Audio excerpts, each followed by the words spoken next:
Well, hello, hello. I hope everyone is doing just fine. Woo! Render done. Well, hello, hello. Sounds at the right volume. My left, yeah, it's bright enough. Cool, cool. Love it, love it. Let's set up the screen chat. That's the only thing I'm missing. Mm, Hi, Will. How are you? Nice to have you. Really nice to have you as usual. Get overlay all, copy this one, and go here and paste it here. And now we have our live chat. And now I can spotlight you, I think. Wait, why am I not seeing you? Whoop. Hmm. Hmm.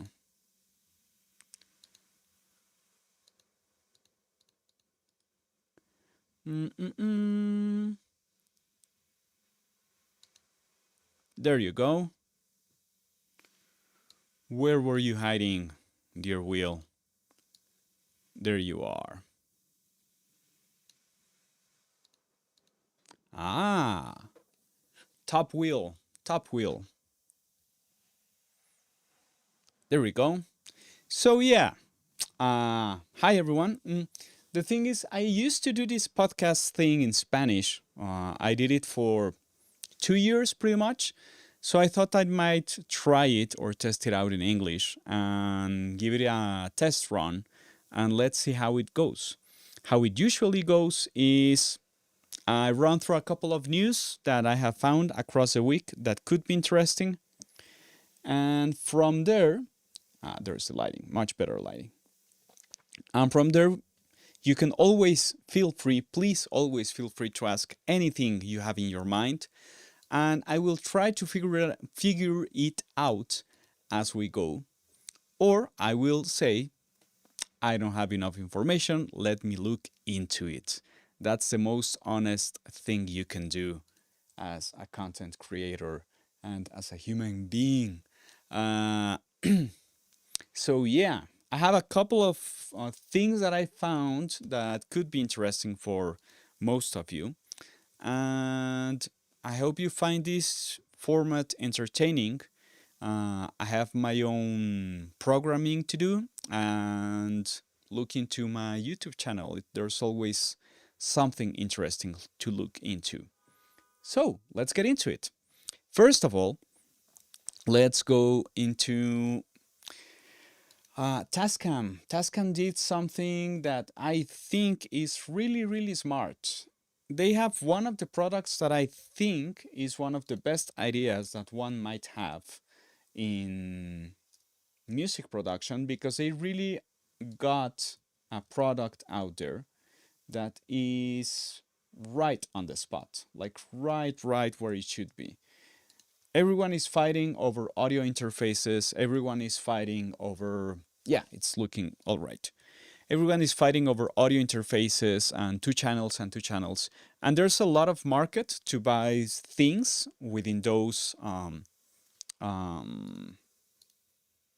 within that kind of, yeah, that kind of, how do you call it? I'm still fixing the chat, sorry. This will be a bumpy first stream, so be patient. Uh, Everyone is fighting of what's the best entry level thing to get, you know? Like everyone is fighting about it. And I don't think it even makes sense because the needs are what define the product that you might need.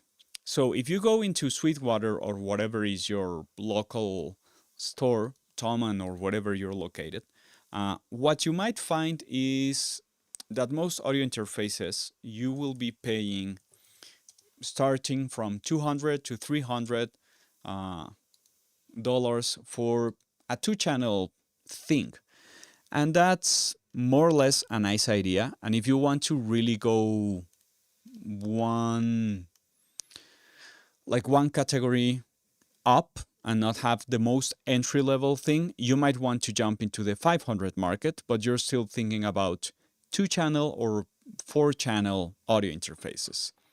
But for some reason, I remember when Tascam was launching this in Mexico, they reached out to me and they were looking for partners to present their new product. That was the Tascam Model D. It used to be only a 12-channel small console with an audio interface.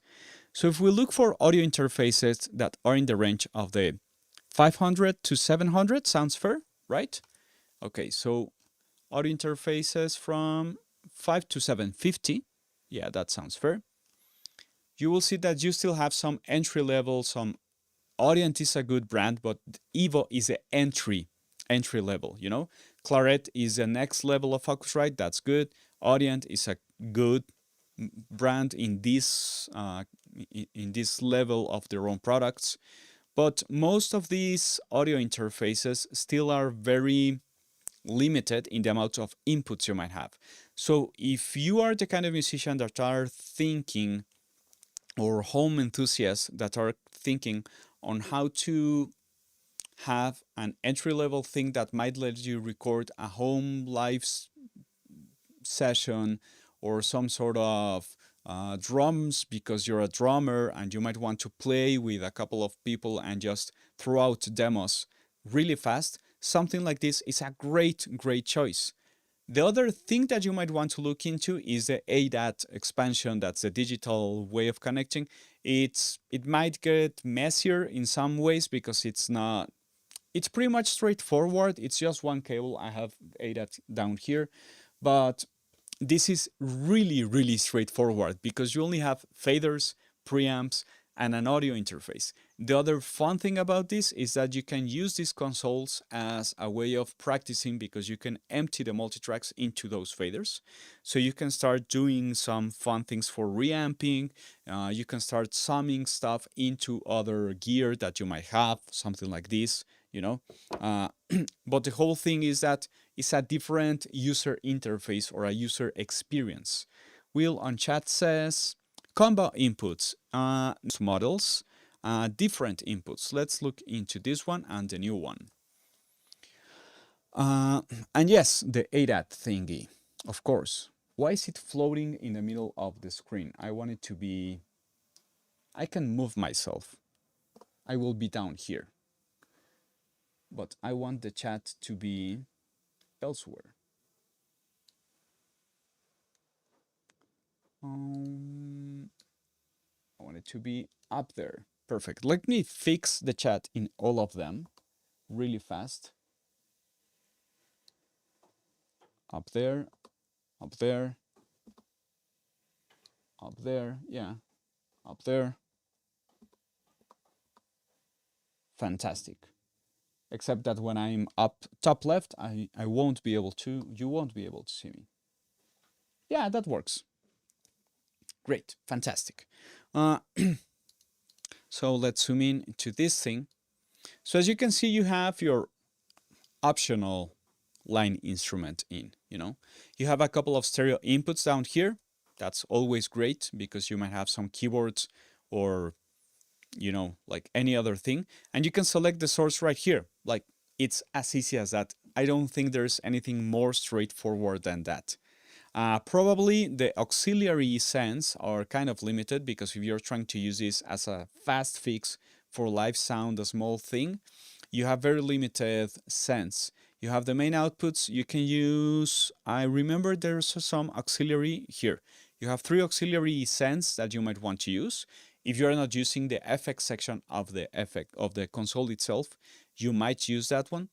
But yeah, you can split it right here and you could have 3 separate mixes for monitoring if needed. Or for broadcast, if you want to sum this into broadcast, one of these, you know, you will be sending mono, but that works.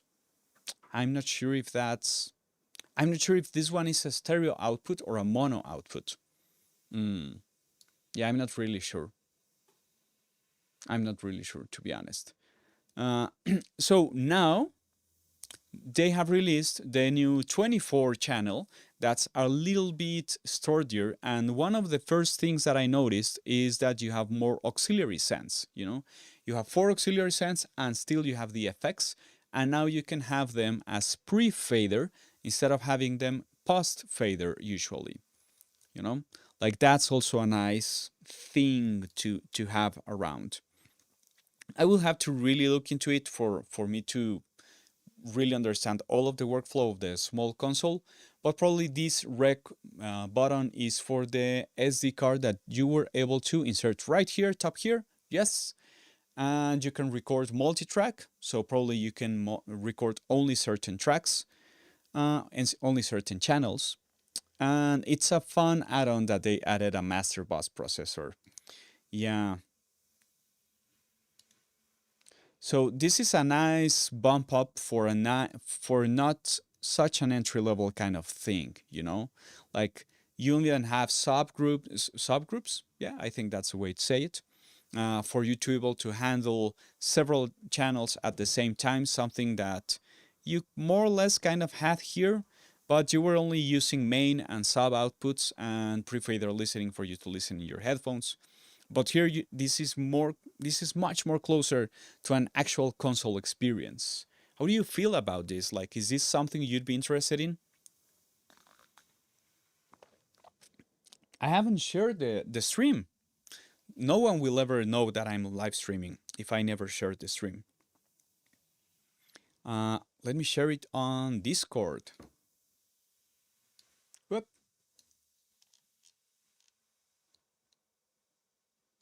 Whoop. Share.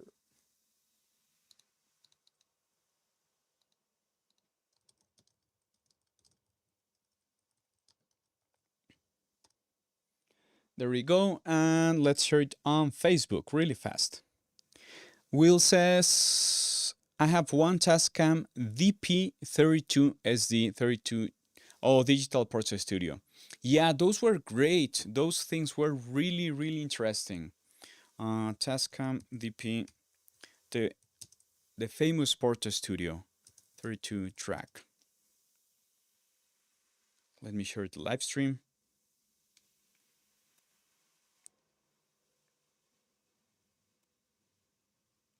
Facebook.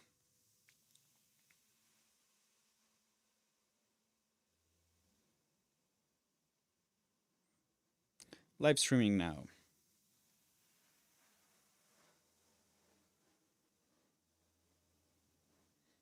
Cool. Yeah. Fantastic. Love it. But no, yeah, it's probably not an audio interface capable. That's why I thought the Tascam Model X number is a fantastic idea. Yeah, I remember this thing. But yeah, of course, like jogging and seeking, scrolling through like that was kind of a pain, you know?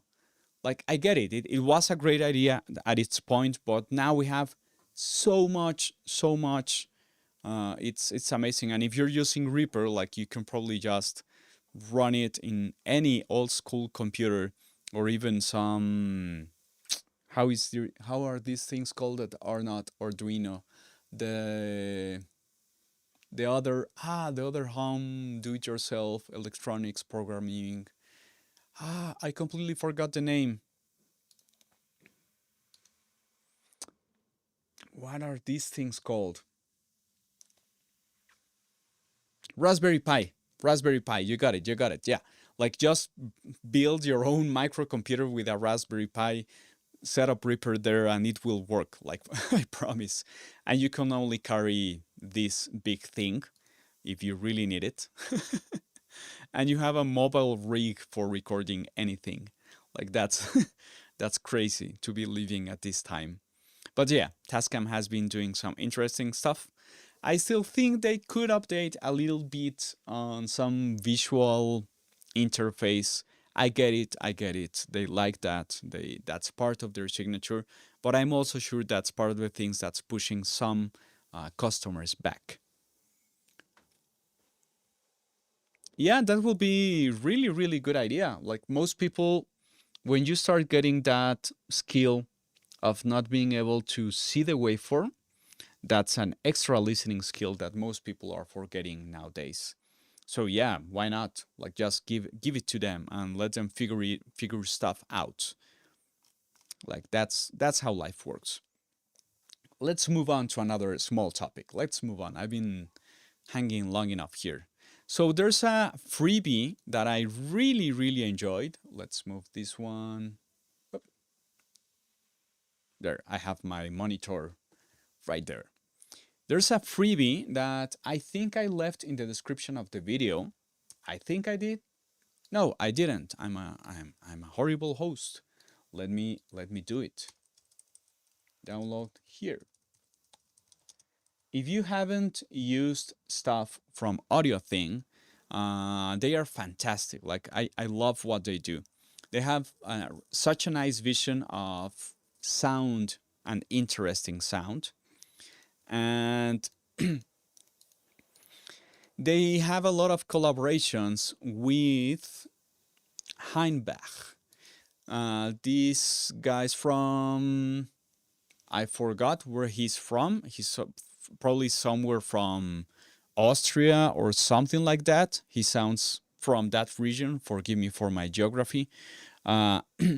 And he has developed with them a couple of plugins that are really accessible, are really cheap, that are great for making some interesting sound out of things. I believe these kind of plugins are much better at sound or tone shaping instead of top mastering, top mixing stuff, because they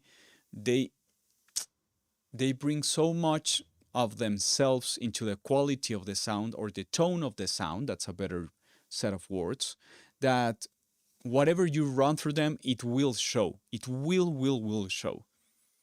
I will be playing with it today, so yeah, don't worry.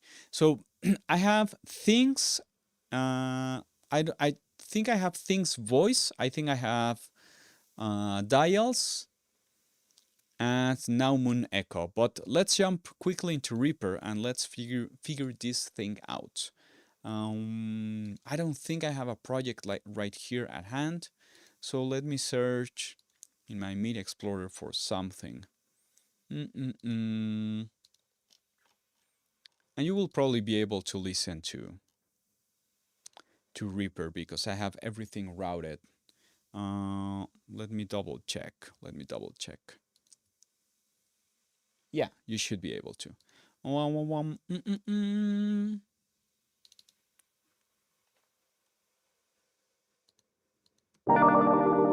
Yeah, this works. Ignore it. Cool. Let's do it right there. And let's do it as Ascent, like just because I like doing things as Ascent. Audio thing. So yeah, I have dials, Moon Echo. Oh, the orb. The orb is a nice one. It's a filter one. And things texture. Yeah. Dials, filter jam, Moon Echo, the orb, things texture, dials and moon. Cool. Which one is it? This one. I added an extension. Yeah, you can listen to that. Where was the... There we go. I added an action for me to just right-click, rename selected tracks as first effects, because I do this a lot. Sometimes I just might add something like reverb or echo so I know what the track is about. But yeah, it has this noise generator because this thing is noisy. I think my microphone is too far away from me. Can you listen to me properly?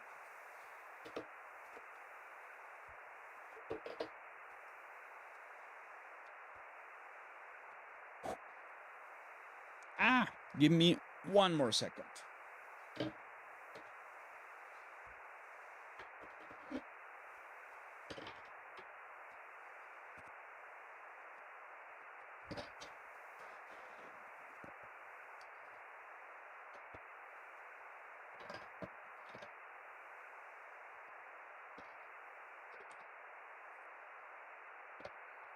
There we go. Janana, hello. Welcome. Fantastic. I love it. Cool. Now I don't feel like I'm doing this all of the time. And one last check, because first stream, like I have it more or less nailed, but yeah, now it actually follows me. Yes. Woo! Perfect. Everything is running smoothly, or as smooth as it can. Okay, so let's turn off the dust. Let's turn off the dust. So this is a really interesting plugin. So the whole idea, I was watching the video from Hainbach, an audio thing, and the whole idea is there's a way of shooting, I was going to say lasers because I'm ignorant, but signals into the moon and bouncing them back. And that's the principle of how they built, or that's the principle on which they built this plugin. The whole idea of having this thing going on. So I'm going to take advantage of another small action that I have here on Reaper. Let me set up to, yes, from here to here. And now the audio will stop after the time selection if the loop is disabled. That way I can just push something into the echo, right? Yes. Great. Master mix 100%. So the whole thing is you can make it with one single echo, one single bounce. Let's keep on clearing up some terminology right here. I remember from old school engineers talking about echo as some sort of repetition or reverb indistinctly from Al Schmidt times, you know, like from 50s and such. But by now, I think we can make a small difference where echo, when you see something named echo, it can probably be in this fine line between delay and reverb. Delay is only a repetition with modified parts of the sound. That could be different EQ, could be different amplitude, different level. But reverb itself is a whole other thing. I will end up making a video on it because that's one phenomenon that I completely love. But reverb is this complex, diffuse sound, resting mechanic energy of the air moving around inside of the room. And that's not one single repetition. A huge difference to understand the difference between delay and reverb is that the delay is only a repetition of, if I input something into a delay, it's going to come in this size and it's going to come out this size or smaller only. Like that's the only choice. If I'm feedbacking the circuit, it can probably eventually clump up and turn into something that's reverb-like because there are so many repetitions. But with reverb, what happens is that you have so many repetitions that it's hard to distinguish one single repetition from the other, except from probably the first one, that's a pre-delay time. And the reverb itself is also like a way of amplifying with some sort of resonant body. That could be a guitar usually or a violin, but in this case it's a room itself or a space itself, because that's also a body that you're stimulating with air and frequencies, right? So basically if you input something into reverb, it's probably going to give you something bigger because it's being stimulated depending on the relative position within the room, your closeness to the walls, the surface and the reflections of the room itself. So this, in my ears, sounds more like a delay, a repetition, with some sort of noise built in. I hope that made sense. Yes. Okay, so mix 100%. Why is it not playing the echo? Wait.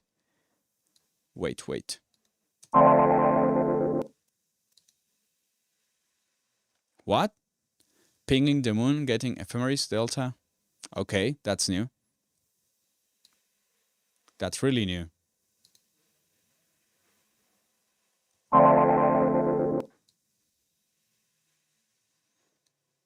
Why is this not...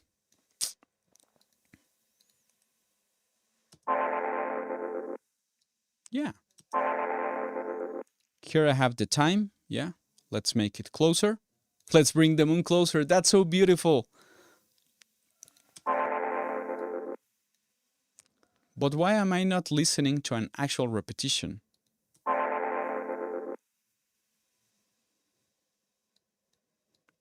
Let's bring up the feedback. Huh.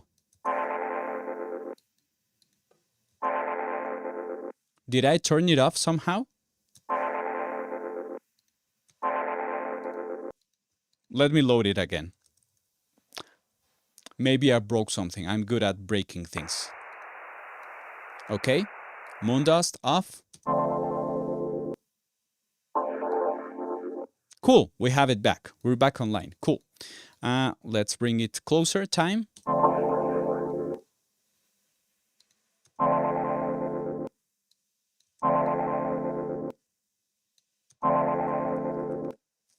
Am I crazy or is this breaking up? Okay. There's something here with the simplex and duplex.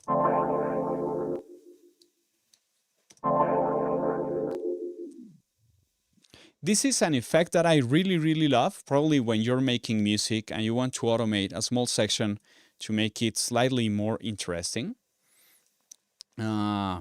Yeah, like that's how it goes. I'm so at ease with that, to be honest.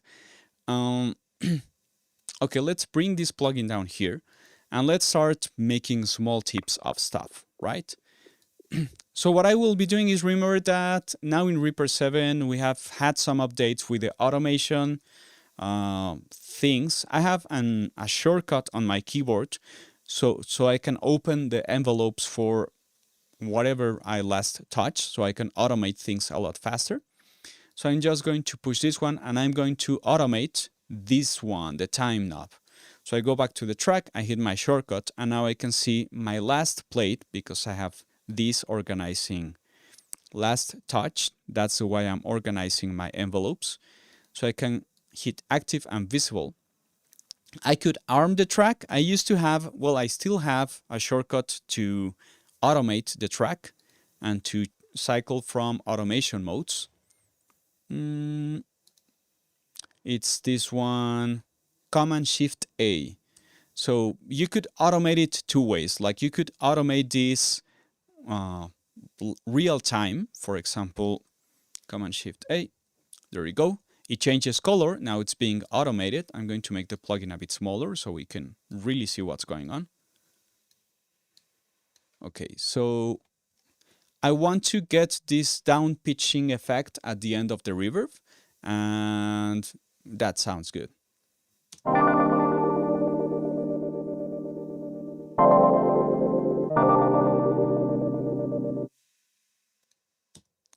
I wasn't sending this. Huh.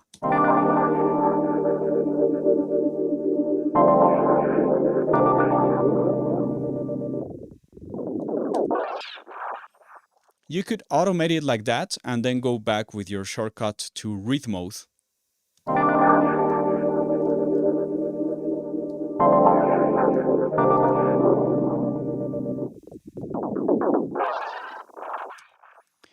Probably a small reverb could really go a long way with this. Let's use Toan. And let's use, yeah, this one, full wet. Sounds fair. No pre-delay because I don't want it to be delayed anymore. There we go.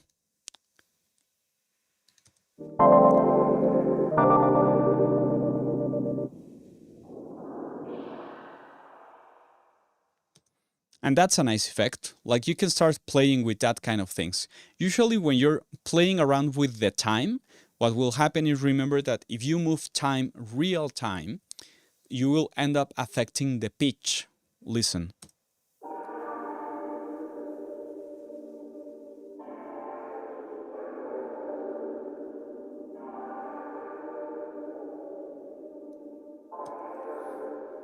Let's turn off the lexicon for a moment and turn off this lane.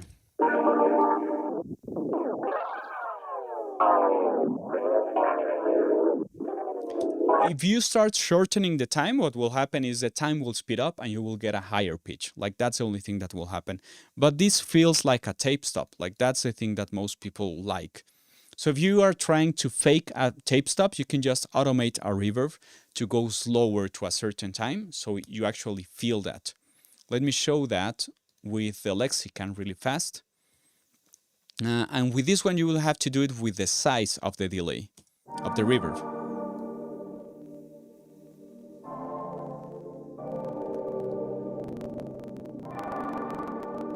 Oh, it's clicky. This one is clicky.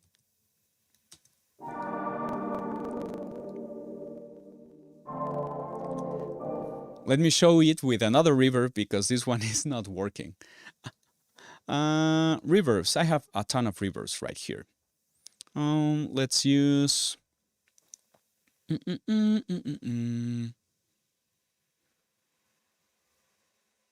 Yeah, this one. I'm using very classic reverbs, to be honest. I don't know why. I'm just doing it like that today. There we go.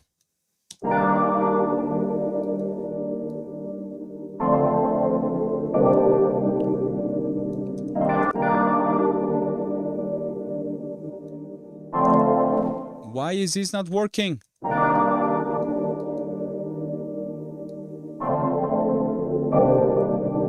Wow, some reverbs don't really work like that. That's amazing. Let's take another free one, Valhalla Supermassive. There we go.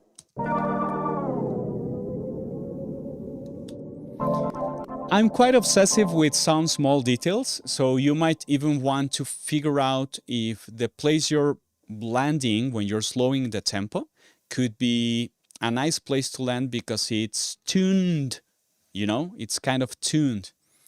Yeah, it's probably because of the window size completely, like that's most likely the thing why that's happening. So let's chain Moon Echo and Valhalla, both free, and let me turn down a little bit my faders. I hope the level of my voice with the DAW is balanced enough. If not, please let me know in the comments so I can manage it better.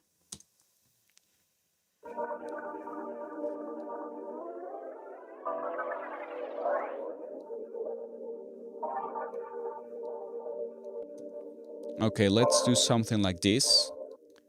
Yeah. And now let's automate only the output of that.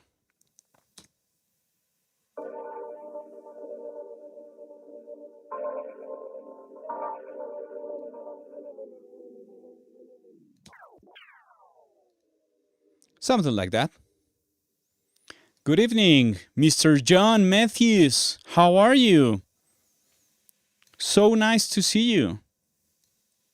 So nice to see you. If you haven't used Razer edits, like you have to start having fun with those things. They are amazing. By the way, I found out, Mr. John Matthews, that you're right here in chat, that the window size of this is not letting me do a fun trick with reverb. Like I'm trying to do this, and if you have some explanation, I would love to listen, like what's going on right there. I don't mind it being like that. I'm just asking. Whoop, clear envelope. Yes. I'm trying to make this. Let me bring it up.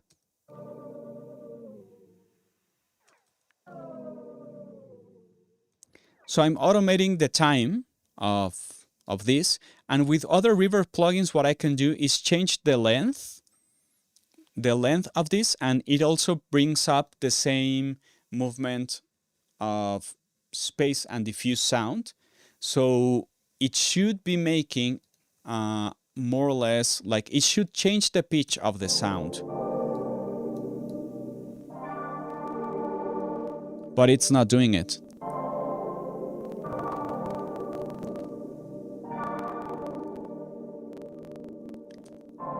I'm only getting that window size, as Janana said. That's this glitchy sound. If that could be built in, that will be like an amazing thing to play around with. Personally, I do automate those things, so it will be helpful for me. If anyone else feels like it, Like that's something to look into. Let me check. I saw a question. Madur, welcome Madur. Am I saying your name properly? I'm not even going to try and say your last name. Yes, I can talk more about Razer edits. So I think it was Reaper 6 something. We ended up getting these things called the Razer edits that you can find on mouse behavior, mouse modifiers. I have them, arrange, view. You can add them here, select Razer edit. You have so many options right here. Remember that you can just double click and modify the way your... Oh, cool, Tucanoplex, I'll look into it. Okay, Maddie, okay, let's do that. So remember, you can just click here and find the different options like scrub audio, jog audio. You have different options that are constantly getting updated because we have so many updates on Reaper. And one of them is the Razer edits. Razer edits is, I don't think it's completely changing or coming instead of time selection, because there are so many things that I can do with time selection. For example, selecting this and duplicating time. Like that's really fast. But with Razer edits, what I can do is I have it on the modifier of Option on Mac and Alt on PC. I can do small different selections, and now I can copy them and bring them elsewhere. Like that's one really good thing that you can try and do if your editing needs are like that. Another fun thing that I really like doing with Razer edits is that with automation lanes, let's suppose for a moment that you have something like this, right? And you only want to work with one bar, and you want to copy, instead of grouping this into a pooled automation item, you might just want to do a Razer edit of this. And now from the edge, you can handle how is this behaving by using different modifiers. Always play with the modifiers in your keyboard. I will disable the grid, and now I can go like this, and now I can start trying to stretch it out or take it to other places and modifying it. That's really useful. You can also modify the length by I think by default it's on Command or Control on PC. But again, all of those things you could modify them on Razer edit area or edge,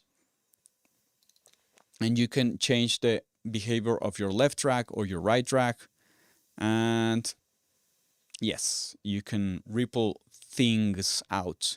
I really like Razer edits. Like I think they are really useful, and sometimes I just use them to erase stuff instead of time selection, and they also work really good. Yeah. Oop. Cool, Maddie. Cool. John said, "It's is it showing up? Yeah, it's showing up.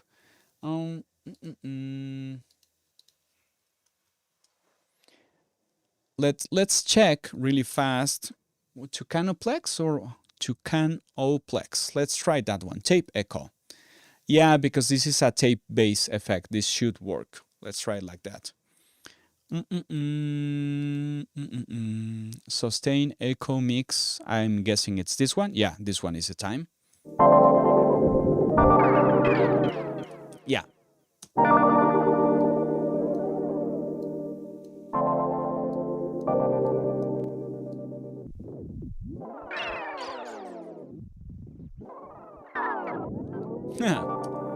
Yeah, that's the one. That's the one. John says the artifacts while changing the reverb length is because it is changing the buffers while running. The lexicons are not FRM series, so they have some issues. Right. Yeah, cool. Yeah, it's fine. Like, I love your stuff. I completely love your stuff. Like, you're doing so much for the Reaper community, to be honest. Like, if you haven't used the Toucan stuff, like, just go into the RIA pack and look into it. There's so much to play around and to learn from them. Like, just go download them and play around with them. So yeah, Audio Thing came out with this thing. The Doppler one is interesting. The Doppler effect part of the plugin is interesting because you can also modify or play a little bit with the tuning. Yes, and yes. You can modify the tuning of stuff, and that's also always really, really interesting.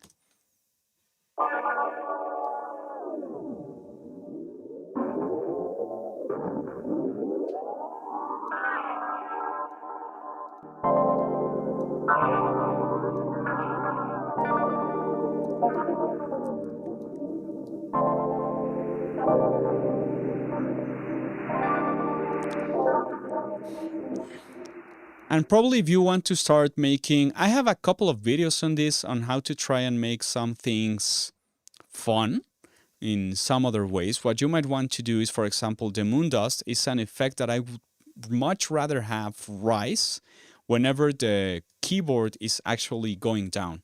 So for visual, because I'm really workflow oriented, I will just bring one channel up, and now I will take from here to here. Wait. And no. There we go. I will make it rise, like only to that place.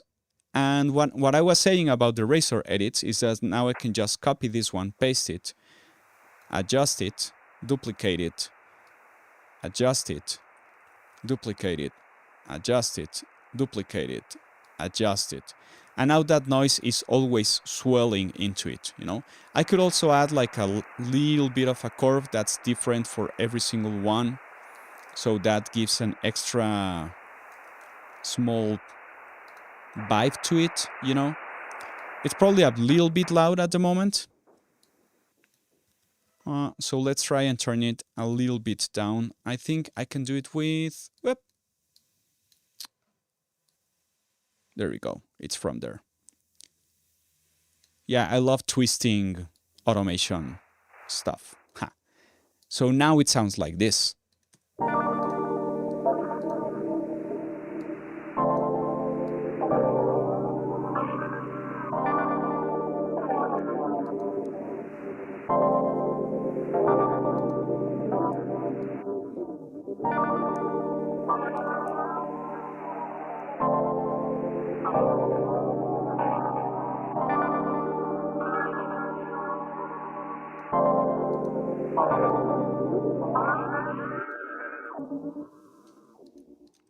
And you can start automating like lane by lane and just having fun with funkier sound design. Yeah, it does make sound like a waterfall. Yeah, Madur, like check them out. Honestly, I have a whole video on the delay machine. If you want to check it out in my channel, it's a really, really interesting delay machine. Huh. By the way, John, if you're still around, please, if it's possible, can we change the order of these things? Like, let us change it just as you have on the Sum channel. It will be such a nice detail. Because here I cannot change the filters from the drive. And here I can change the gate, the compressor, and the EQ. I'm guessing it's something doable, but if it's too much of an effort, like don't do it. Like don't just do it for me, you know. You have the 3 consoles available, let's call it like that. And this plugin is super powerful, like just take advantage of it. Another highly recommended Toan thing for me would be the Violet, how is it called? The turquoise limiter. Which one is it? You have some transient designer plugin here. I know it. I know you do.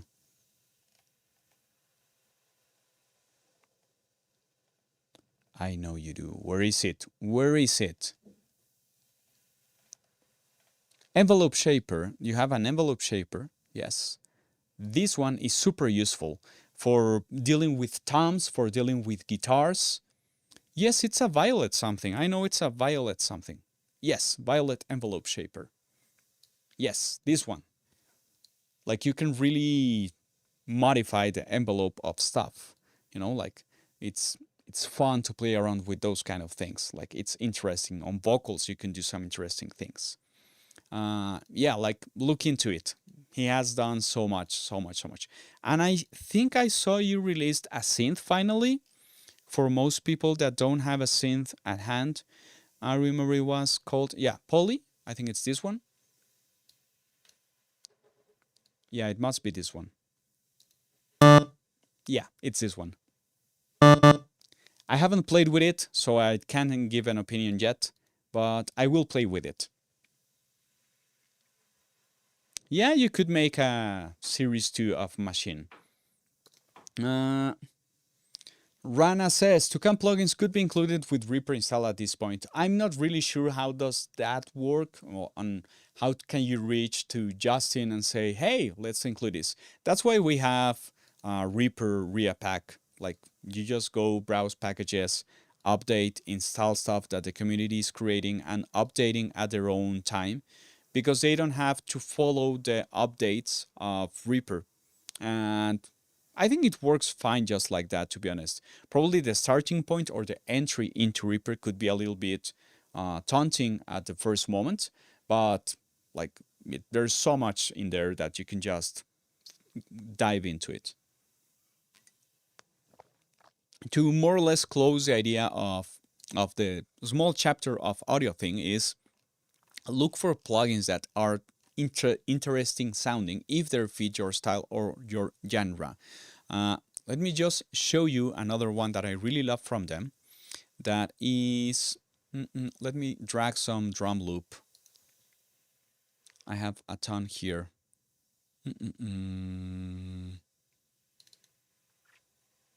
Yes, this. I don't have loops here. I must have. Full, yeah.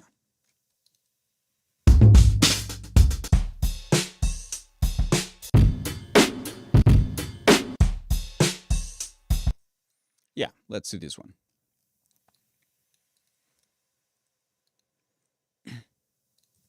Okay, so audio thing. Dials is crazy, like so good. If you're into some heavy drums and you're looking for that heavy sound, there are already 3 scenes. I have to look into it, John. I'm so sorry. I have to look into it.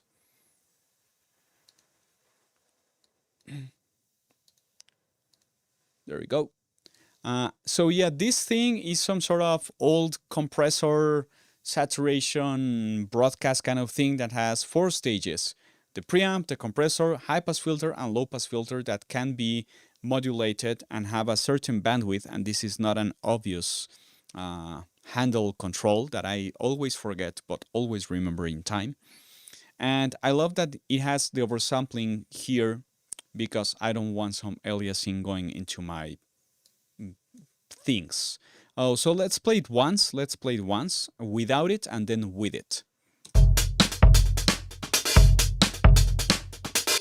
Okay, and now with it.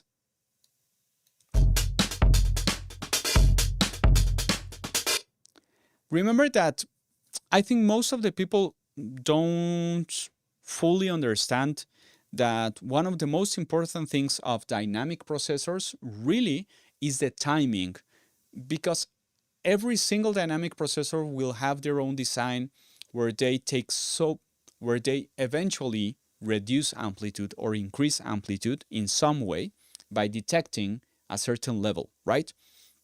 Like that's fine. That's what every dynamic processor does. But how long what's the circuit, or how long does it take for them to actually detect that change and modify it? That's what makes them more or less suitable for different situations or instruments, right? So as you can see here, I only have this compressor thing. I can make it follow the envelope of the sound that's coming through. And I don't have an actual speed thing, so it's pretty much fixed. But as far as I understand, this is based on tube behavior. That's a feedback compressor. And that's going to go slower, and it's not going to really get into the transient realm, even if I drive it really fast. But the slow thing, or the slow version of this, is that the release can actually go all the way down to, I don't know, maybe 8 seconds or something like that. So let's push it a little bit. I'm going to add some volume control out here because it's going to get loud. There we go. Our dear Liafak made a small JS plugin because I asked for just a handle for me to drag and to do some gain staging across plugins. And he was so kind to do this. The fun thing is that you can just right click it, embed it into MCP, and I can just handle my levels like that. You're not seeing it. Let me show you. There you go. There you go. See? And now I can really control and visualize some level stuff. Right, let's go back to it. Okay.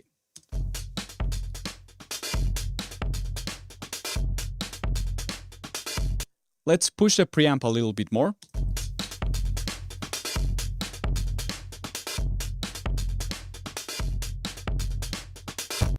One fun thing that I'm listening right now is that it's actually showing how phasey the hi-hat is. I can listen to the hi-hat like pushing here into my face with it being twisted on the right side, and it's such a strange feeling.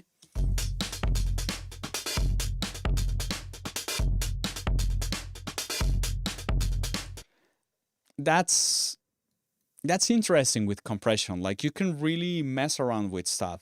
And if it's phasey from the origin, from the source, it's going to be phaser. Let's apply some envelope follower.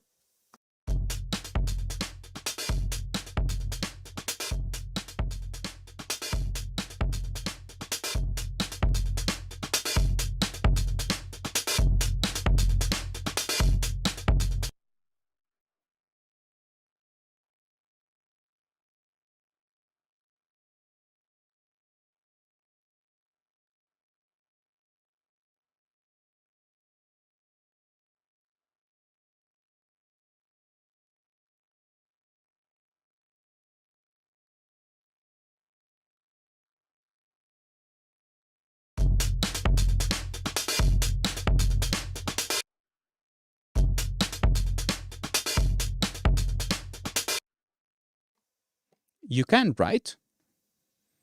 I'm watching my meters and it says you should be able to listen to me. Can you listen to me? Can you listen to me? Can you listen to me? Check, check. Check, check. Can you listen to me? Can you listen to me, dear John? Yes, I'm back. I'm back. Perfect. Let me just sidechain my vocals so that whenever my speakers are on, this doesn't, my mic is not open pretty much. Let me try it. This is just a small test. Let me try it. Tap, tap, tap. Okay, I'll mute my mic every time I hit play on Reaper. Cool. So what I was saying is I will play one full bar of this without the envelope. Then, yeah, one full bar without the envelope follower, one full bar with the envelope follower. I will rest for a second, we will play it again, and then I will explain what I'm listening to, and then we will try to figure out if what we are supposing is going on is actually going on. Let's try and listen.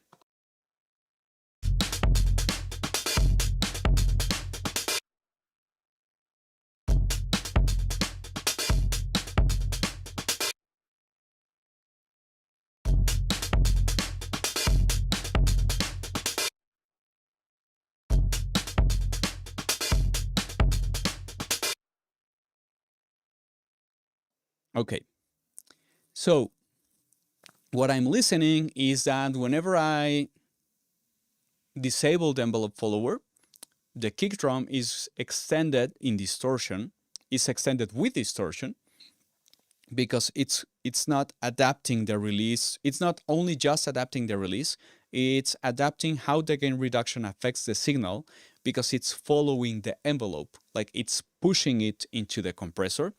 as transients come in. So the bigger the transient, like the bigger that affection would be. So let's push this one down, right? I'm going to turn a little bit up what I'm sending to you on YouTube and try to listen especially for this second kick drum and this other one, and how these two won't be as distorted at like the first one and the third one, right? Let's try that. Wrong starting point. Let me start again.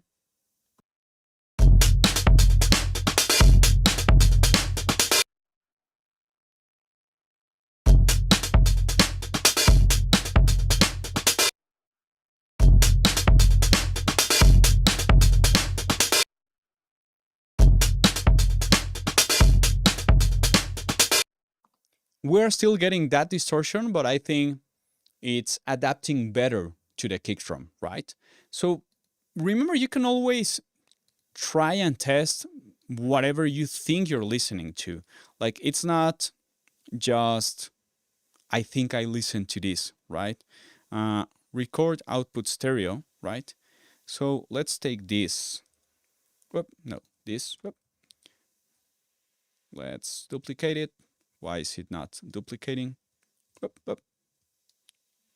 There we go. 4 times. There we go. And let's modify the envelope, right? Cool. So on this first turn, it's going to be like that. Oop, wrong. There we go. 1, 2, 3, 4. Blah, blah, blah. It's going to be up to here, I think. Yes. Well, these are not necessary, if I'm being honest. Yes. Like, just with this, I can do it, right? One with the envelope and one without the envelope follower, right? Cool. So I'm sending this down here and I'm going to print it. Cool.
Yeah. No, I'm not accidentally muting myself.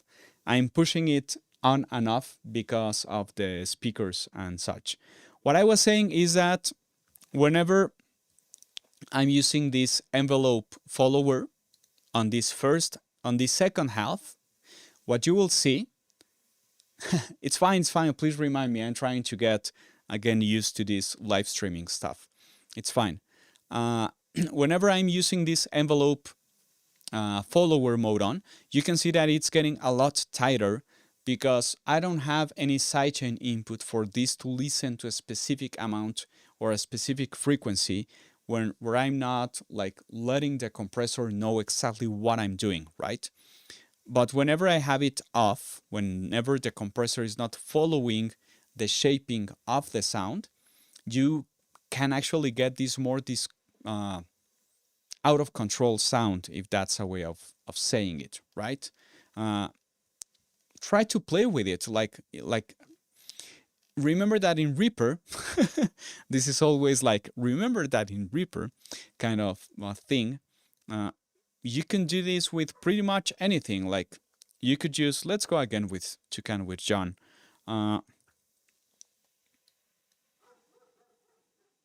I could use any compressor, right? Do I have an input here? No, I could do it in different ways. I could automate the threshold, or I could automate the input, right? So in this case, I'm going to automate the volume gain staging plugin that I'm using. Remember that this is something I do a lot. Going to move the last parameter that you want to move, go into parameter, parameter modulation link, assign it to audio control signal, so it's following the envelope of the sound that you're listening to. And we can go really deep here, but let's try to keep it simple because I'm getting excited and it's going to be crazy. So what will happen is that this parameter from its 0 point, it's going to be offsetted, moved up. I'm going to mute for a moment Reaper because it's not necessary. What will happen is that this is trying to follow this transients, right? By channels 1 and 2, right? So it's moving and pushing into the compressor when a transient comes in. But if the transient is coming in, the compressor is already detecting that. So maybe I want to push a little bit less the compressor, or let the compressor relax whenever, or relax faster, or less affect the signal. So we can probably run into some sort of control that lets me move the other way around. So first of all, I'm going to move it negative, so it's going to decrease the level whenever I hit a certain input. See, now it's moving down. And whenever I have a fixed threshold, let's say minus 18, and I'm reducing 12 dBs to say something, and I'm going to make it really fast, so it's smashy, I can start playing around with how much I'm sustaining this sound into the compressor. And I can start modifying again a lot of the sound that I'm getting. Like, that's a really, really strange way to build your own leveling effects. Play around with that kind of stuff. Like, just see what happens, see how distortion behaves, see how envelope following behaves.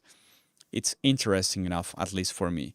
And if you want to clean the signal up, remember to just duplicate the track where you have your source.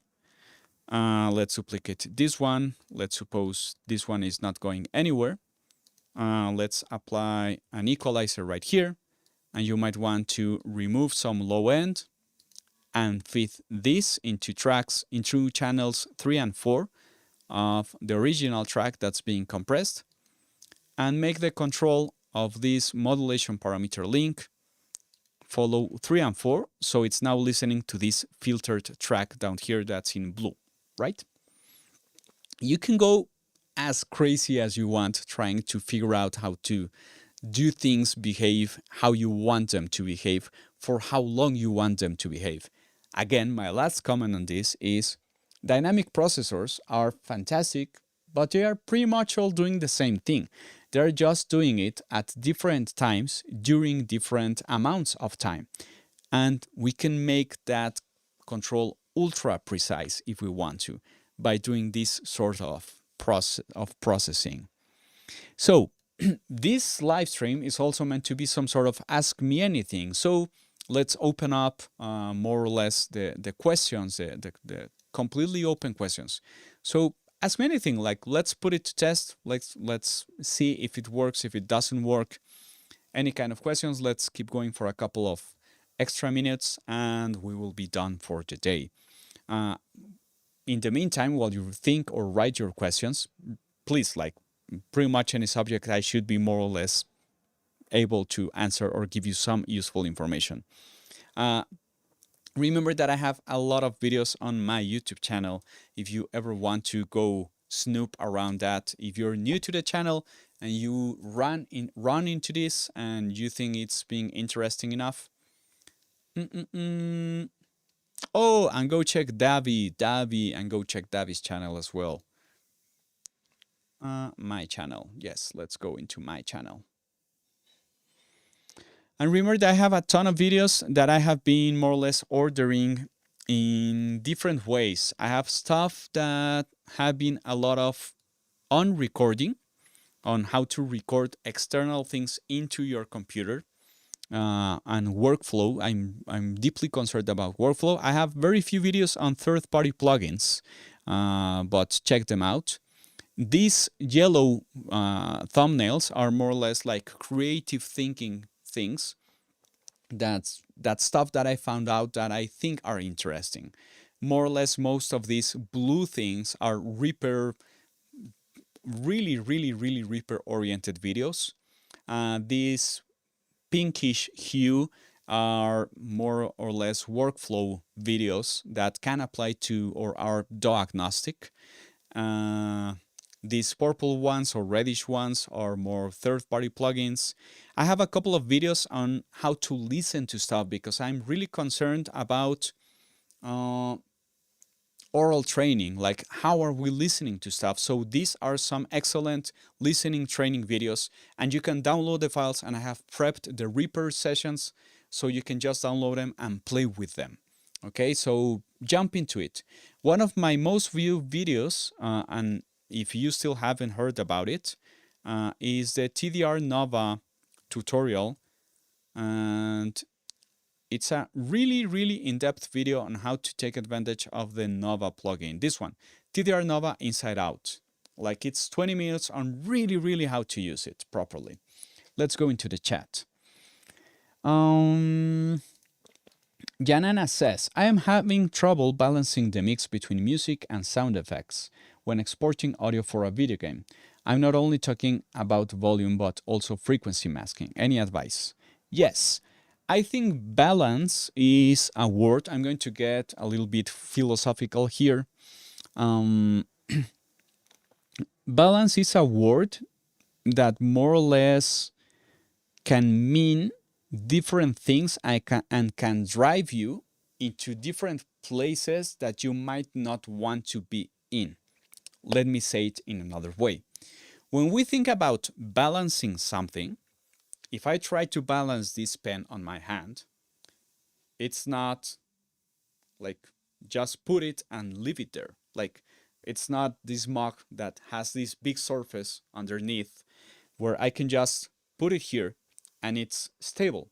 Even if it's stable, I have to adjust constantly stuff. You know, I have to constantly make things move so things feel or be appreciated as balanced. So for me, one of the biggest lies in balance, yes, John, please do. Do you have, oh, well, through Discord, you can write to me. So one of the things with balance is that the biggest lie of balance is that it's just static and it's constantly balanced. And that's not true. Like, that simply doesn't work as a statement on its own. I'm going to support myself with the Attack Magazine blog and the section Dissected to express my idea right here. When you have music or sound material, because that's the question, I think it's this one. No, it's Deconstructed. It's this one, yeah. I don't care about the song. I really don't care about the song. It's not important. So whenever you have certain amount of instruments or certain amount of sounds happening at the same time, you might run into frequency masking. Yes, that's fine. But let's suppose that here the drums in red need a certain amount of space for the low end or the kick drum to hit as hard as it can hit. But whenever you have more instruments, for example, this 125 to 145, you have more elements that are fighting over the same space. So again, length is important, duration is important. If the kick drum is too long, it's going to always fight with something. If your bass is too long, it's always going to fight for something. How big is it? Not only level-wise, but frequency-wise is really important, because we can go into the whole spectral side of things. That's how loud, across how many frequencies, for how long. Does that make sense? So, balance for me, in my philosophical way of thinking about balance, is not something static. It has more to do with what do you want to draw the attention of the listener towards, right?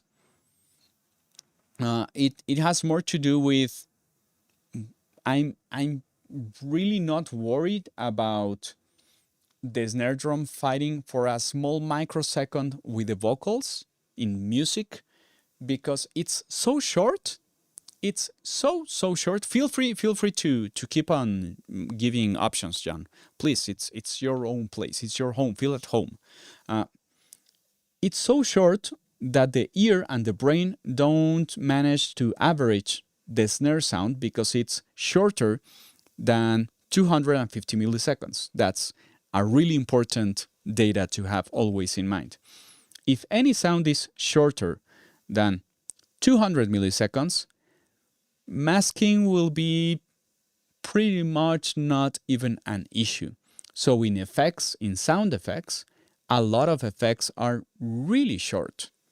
Probably ambience could get you in much more problems with masking if you have some sort of street noise or you have some sort of car noise, because that can really clutter the mix or the effects or the frequency spectrum, right? So I wouldn't be so worried about finding a perfect balance. I would only think about the priorities, like what's at the top of the pyramid of what you want people to actually listen for, and what's important for the narrative of what you're trying to build, right? For me, that's a lot more crucial, philosophically speaking, than just getting some masking AI tell me this is masking with this other thing. Because the ear has, the brain understands and separates the ear in a really interesting way, such as the brain interprets color with how we interpret and separate colors and lighting, and how much of certain frequencies we need to understand this or that. I think that's the philosophical, more or less larger answer. The easiest answer would be dog things, like people in chat are saying. Let me showcase that one, Spotlight John Matthews Green EQ, that I don't think I have played around with. Green EQ, because he has done so many plugins that I haven't had enough time. But yeah, Green EQ. This one has dynamic EQ. I have to play around with it, but yeah. Woo! And as Reaper blog says, I'm so honored that you're here in chat. Today, games engines should be able to do docking, possibly dynamic EQ as well. And yes, that would be my answer. So any other questions, please do. Not every answer is so philosophical.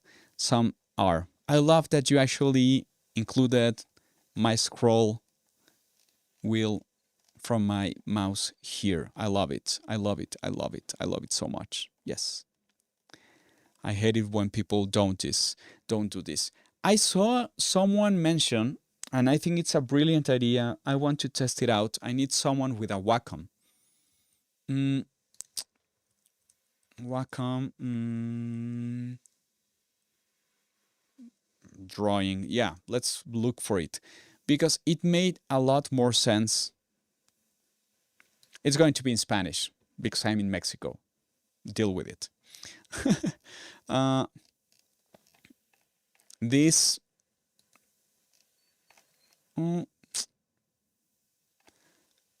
well, you know these more or less tablets with pens, because they work as a mouse. I have used them sometime, but I have never used them in music production. There's a whole other discussion on what's the best mouse to use for music production and editing and such. And I think that's a really interesting option because you also have a couple of extra buttons on it, and you could do some fast editing, precise movements once you get used to it. So I'm really interested in trying something like that. I have had these, how are the trackballs? I have had one, but it died so fast on me, probably because I hit the mouse really hard. Yes, what Reaper Blog said is really important. Check if the sounds and check on consumer devices. Like that's an important thing. A friend of mine gave me some gaming headphones that they really push certain frequencies, because remember that gaming devices usually prioritize voice because of voice chat, because that's a priority. So they probably have like this huge low end and this really strong push mids to high mids, and probably you will have to manage better that range in the low mids and how to not get some painful high mids. Yes, that's a great tip, Reaper Block. John. So yeah, trackballs. I managed to work with one, but I broke it so fast because I hit the mouse so hard. But the Wacom is interesting. It's interesting. I don't know. Right now I'm using a very simple mouse. Like,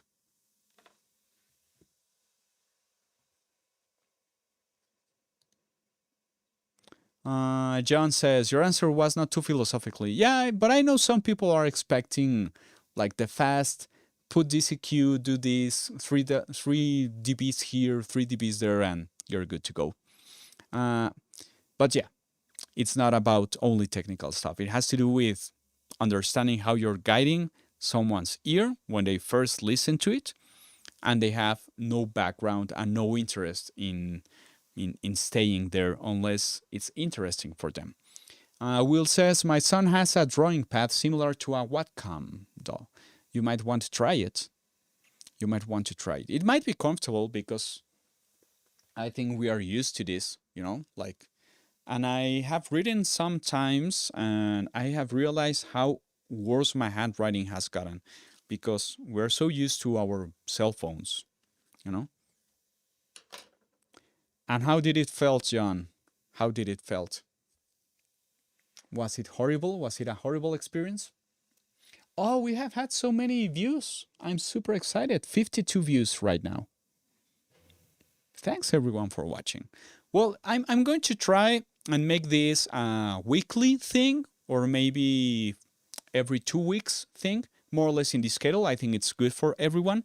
It's easier for people in Europe if there are people in Europe watching, like John, and people in Americas watching. And let's try like just pushing the boundaries like that. Again, if you like my channel, I'd be happy if you hit a like, a subscribe, comment, share, or anything. And this was a project that some friends from the US pushed me into it. Last year was the last time I could make myself like, I don't know what you're talking about. So I forced myself to present audio topics in English. This is also a way of self-training myself live, because this is a different situation than making the videos on their own. But I think it's understandable. I think I'm trying to do my own thing on YouTube. And I hope it's being useful for you, for all of you. Reaper Blog says, I prefer mouse, but maybe worth trying and force myself to use it for a day. Yeah, that's my mindset. So yeah, if you have any questions of any of these videos or you have questions of any of the topics, remember that you can find all of the Reaper Squad everywhere with Learning at Reaper, the Reaper blog, Reaper Mania, Let's Talk About Reaper, and Reaper Tips. You can look for Reaper information on all of those YouTube channels. And yeah, probably one of us has some video on that topic. This says, Will, I find pads a bit slippery, but that might be just be me.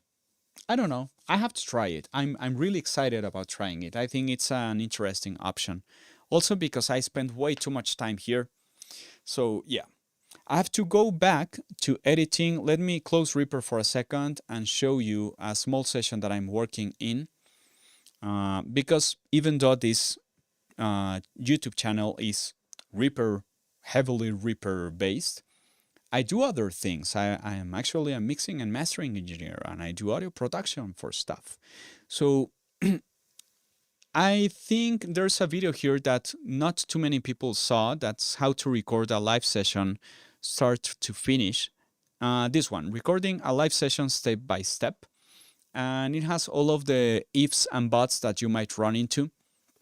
But this thing is I'm setting up a huge playback session where I'm bouncing down and buzzing down a lot of stems. So the project here was really hard, or is being hard, because the artist has been working with different producers for a while now. So every stem that they gave the artist have been really different. They don't all have the same conditions. Thank you very much, Janana. Very much appreciate it. Thank you very much. Thank you very much. So they have been working with different producers, and they got into a huge fight with a studio because the studio was being a couple of, ugly people, really ugly people. And they kidnapped their material, and they weren't planning on giving it back. There was like no intention of giving their recorded material back. So they lost some of the raw materials, they lost some of the stems, and now we're trying to figure out how to set up the playback for the tour, because the project is going to only tour with the two singers, the bassist, and the drummer. But I have to keep in mind that they are projecting to bring back again the piano and a guitar eventually. So what I'm doing in this big session, let me zoom out, is first I'm trying to figure out what's going on in every single song. We have 12 tracks, 12 songs, but now I'm buzzing down so many things. So for example, this track right here, they had, for some reason, like 4, 5, 6 drum loops, and I've been clearing down this session as much as possible to only limit myself to what's being useful. So for example, this one right here had, again, so many loops of drums that probably weren't even useful. So I've been working close with the music director to clean this up and what's actually useful for the live show. And once I finish up balancing these kind of things, where I'm using in Ableton Live something that I really love, that's called the chains. This concept, remember that sometimes it's about the concept, not the specific feature inside it all. The concept is that the chains give you up to 128 available channels per track, right? So I can move what chain I'm selecting depending on where I am across my session through automation, right? So I can move myself across all of the tracks that I need. And as you can see, I have these really small blue lines, and each one is representing what's the chain selecting. From there, I'm processing every single track a little bit different. I can do mix of the whole thing without moving my faders so much, because at the end I have this very clean, transparent utility gain for every single track that I'm moving from track to track. And that's really useful when you're trying to automate such a big thing. Once I'm done with this, probably what will end up happening is I will start rendering down all of these huge amounts of instruments that I don't need. Let's go back to this. So for example, all of these greenish things are guitars. So all of this will become one single bass stereo track, except for the guitar solos, because sometimes they will need the guitar solos on their own. The brass section and the string section will become one single thing. All of these synths will become one single thing.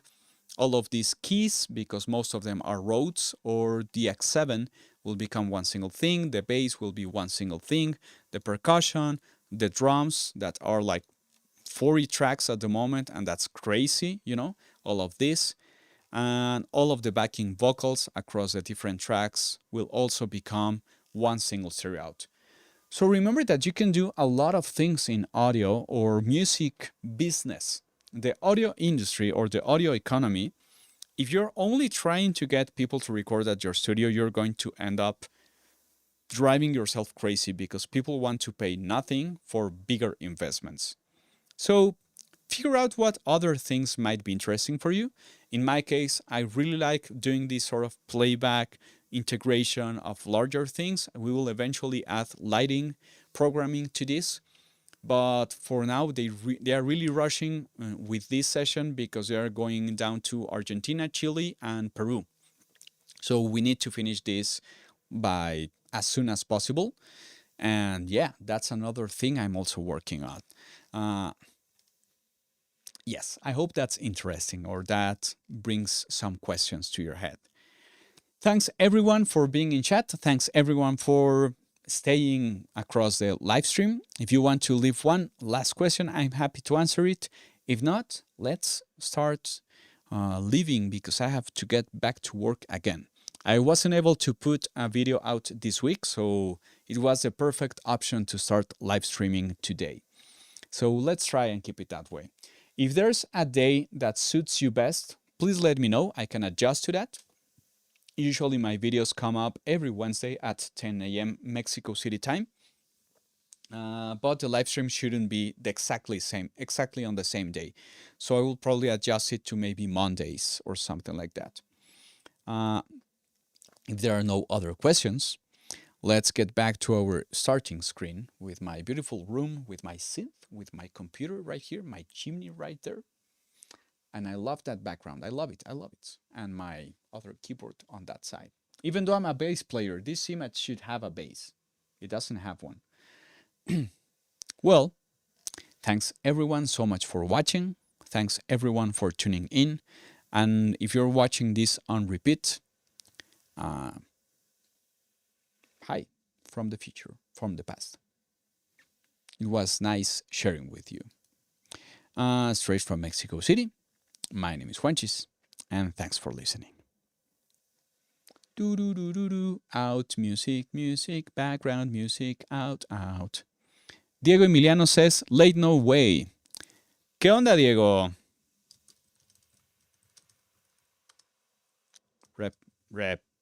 Repetition. Huh.